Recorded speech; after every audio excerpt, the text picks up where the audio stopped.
Dans 30 jours, les panneaux comme celui-ci auront en principe disparu, remplacés par des limitations à 80 km/h.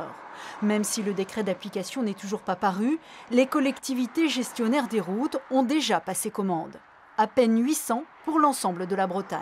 C'est peu, même si plusieurs kilomètres de routes sont concernés dans la région.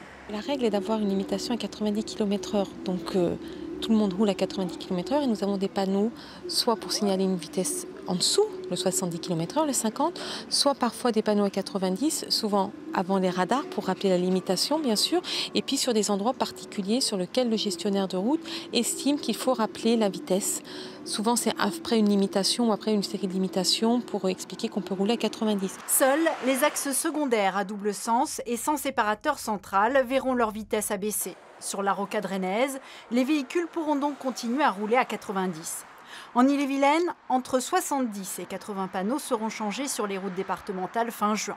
Un investissement financier, somme toute modeste. Le coût global serait autour de 10 000 €, voire un peu moins, sachant qu'un panneau, un équipement coûte 85 €. 85 €, c'est-à-dire qu'on ne change que la partie circulaire.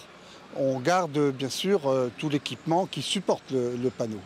L'État s'est engagé à rembourser aux collectivités les panneaux ainsi que leur pose.